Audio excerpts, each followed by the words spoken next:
Page layout menu के बारे में आज जानते हैं। तो आप यहाँ पे देख सकते हैं, यहाँ पे दिया है जो दिम्स, कलर, फॉन्ट, इफेक्ट। तो यहाँ से कोई असर नहीं होता है, क्योंकि जो काम हम यहाँ पे करते हैं वो काम क्या हम यहाँ से भी कर सकते थे। जैसे कि इंसर्ट मेन्यू पे क्लिक करेंगे और यहाँ होम मेन्यू पर, और उसके बाद से यहाँ पे देखिए चेंज स्टाइल दिया है, इस पर मैं क्लिक करूँगा तो यहाँ पे देखिए यहाँ पे कलर्स ये सब वही है। ठीक है, तो यहाँ से कोई इफेक्ट नहीं पड़ता है। तो ये सिंपल सी बात है, यहाँ से भी इसका कोई इफेक्ट नहीं पड़ता है, बस थोड़ा बहुत अंतर आता है। तो देखिए इसको समझने के लिए मैं कुछ यहाँ पे लिख देता हूँ। इसके मैं लिखता हूँ यहाँ पे कुछ मैं लिख देता हूँ, तो इसको समझते हैं। ठीक है, समझिए मैं यहाँ पे लिख लिया। ठीक है, और इसके बाद यहाँ पे दिया डेंस। तो देखिए हम किसी पर भी क्लिक करेंगे तो थोड़ा बहुत इफेक्ट आएगा। देखिए यहाँ पे आ रहा है ना थोड़ा बहुत, तो यहाँ पे ऐसे इफेक्ट आता है।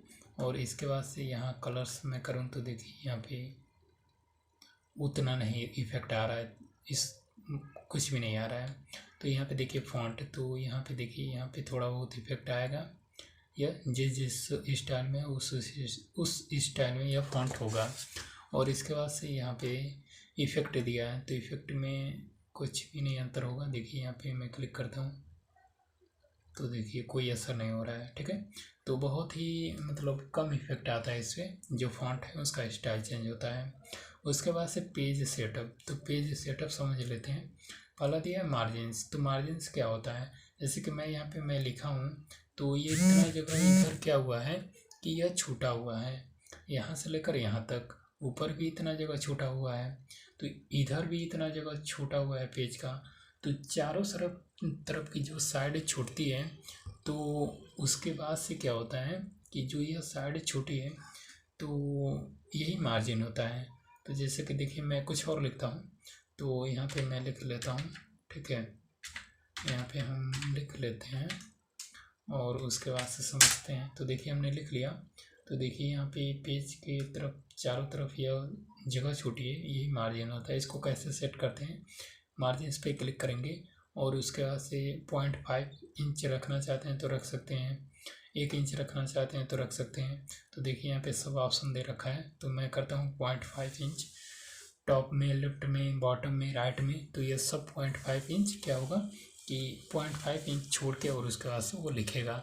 तो देखिए यहाँ पे मैं क्लिक करूँगा तो देखिए यहाँ पे देखिए अभी यह थोड़ा बहुत ही कम जगह है ना, ऊपर भी कम जगह है, इधर भी बहुत कम जगह छूटा हुआ है। ऐसा हम चाहें तो इसको सेट कर सकते हैं। देखिए बहुत सारा दे रखा है। ठीक है, तो यहाँ से हम जितना चाहें उतना लेकर सेट कर सकते हैं। तो देखिए 1-1 इंच ये छोड़ के चारों तरफ पेज के लिख रहा है, तो ऐसे मार्जिन सेट करते हैं। इसके बाद से यहाँ पे मैं रहता हूँ ओरिएंटेशन। तो ओरिएंटेशन से पेज को पोर्ट्रेट रूप में और लैंडस्केप रूप में कर सकते हैं। तो देखिए अभी जो पेज है यह आपको मैं दिखाऊं थोड़ा, इसको जूम आउट करके। तो देखिए यहाँ पे यह खड़े रूप में है पेज। अब ओरिएंटेशन पे क्लिक करेंगे और इसके बाद से लैंडस्केप दिया है, तो यह पेज मतलब चौड़े रूप में हो जाएगा। देखिए हो गया। ठीक है, तो हम यहाँ से क्या करते हैं, पेज को खड़े रूप में और चौड़े रूप में करने का काम करते हैं। तो देखिए यहाँ पे यह चौड़े रूप में हो चुका। ठीक है, और यहाँ से पोर्ट्रेट करते हैं और लैंडस्केप करते हैं, तो यही काम होता है इसका।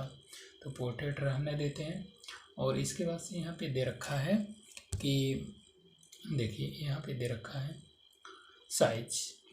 तो जब भी हम कोई डॉक्यूमेंट में कुछ भी मतलब टाइप करते हैं, ठीक है, किसी भी पेज पे MS वर्ड में कुछ भी पेपर बनाना हो या फिर कुछ भी करना हो, तो हम क्या करते हैं, साइज जो पेज का लेते हैं वो हमेशा यहाँ पे दिख रहा है आपको A4 ही साइज लेते हैं।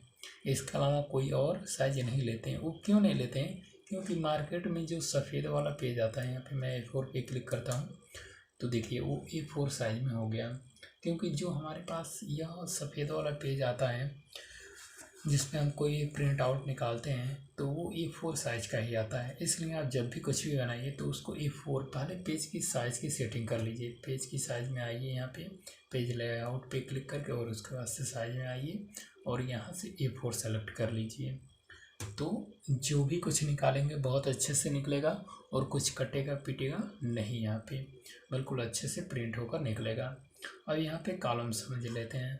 तो कॉलम्स समझ में आ रहा होगा कि यहाँ पे देखिए 2 कॉलम्स कर देगा, 3 कॉलम्स कर देगा, लेफ्ट में कॉलम करेगा, राइट में कॉलम करेगा, और यहाँ पे 1 कॉलम है तो 2 कॉलम करते हैं, क्लिक करते हैं तो देखिए यह पहला कॉलम बन गया, यह दूसरा कॉलम बन गया। तो अभी मैं लिखूँगा तो यह दूसरे कॉलम में लिखेगा।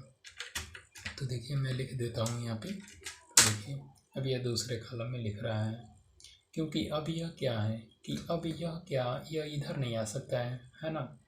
तो यह 2 कॉलम बन चुका। और भी कुछ लिख देते हैं यहाँ पे, ठीक है। तो देखिए यहाँ पे तो 2 कॉलम बना के, इसमें 2 पेज हैं तो 2 कॉलम बना के लिखेगा, ठीक है। और जैसे ही मैं कर देता हूँ यहाँ पे कॉलम्स पे क्लिक करता हूँ और इसके बाद से मैं कर देता हूँ 3 कॉलम, तो 3 कॉलम बन जाएंगे। तो देखिए यह 3 कॉलम बन चुका। यहाँ पर देखिए 3 कॉलम बन गया, ऐसे जैसे पेपर में आता है ऐसे। तो देखिए इस तरह से कुछ हो गया, ठीक है। हम चाहे लेफ्ट में कॉलम कर रहे हैं तो लेफ्ट में कॉलम कर सकते हैं, क्लिक करते हैं तो देखिए लेफ्ट में कॉलम यहाँ पे आ गया। देखिए इधर बहुत ही कम लिखा है और इधर थोड़ा ज़्यादा, तो यानी लेफ्ट में कॉलम बन गया। इसके बाद से हम चाहें तो यहाँ पे राइट में कॉलम बनाना तो राइट में बना लेंगे। देखिए राइट में कॉलम बन गया, तो यहाँ से कॉलम बनाते हैं, ठीक है। और इसके बाद से यहाँ पे मैं दिखाऊँ कि देखिए यहाँ पे कॉलम बन चुका है। और ब्रेक्स, तो ब्रेक के बारे में समझते हैं। तो यहाँ पे देखिए पेज ब्रेक क्या होता है। तो जैसे ही पेज ब्रेक पे मैं क्लिक करूँगा यहाँ पे, तो देखिए यहाँ पे दिया है, तो यहाँ पे मैं डायरेक्ट दूसरे पेज में आ जाऊँगा। जैसे कि मान लीजिए मैं यहाँ पे मैं लिख रहा हूँ, ठीक है। तो यहाँ पे हम लिखते लिखते यहाँ पे आ गए इसको, देखिए हमने इतना लिखा और मैं यहाँ पे हूँ, ठीक है। और मैं पेज ब्रेक करूँगा तो मैं दूसरे पेज पे चला जाऊँगा। पेज ब्रेक, देखिए हमने दूसरे पेज पे आ गया। तो यहाँ से पेज ब्रेक करते हैं, ठीक है। अगर मान लीजिए हमने इसमें जितना लिखा और दूसरे पेज में आना चाहते हैं तो पेज ब्रेक पे जाएंगे और इस पर क्लिक करेंगे तो पेज ब्रेक पे आ जाएंगे। इसके बाद से इस पर मान लीजिए मैं हूँ, ठीक है। और इसके बाद से हम चाहते हैं कि यह दूसरे कॉलम में मैं चला जाऊँ यहाँ इसी पेज के, तो क्या करना होगा कि ब्रेक्स पे क्लिक, यहाँ पे पेज लेआउट और ब्रेक पे क्लिक करना होगा। और इसके बाद यह जो दिख रहा है कॉलम, तो इस पर क्लिक करना होगा। तो देखिए मैं यहाँ पे आ गया।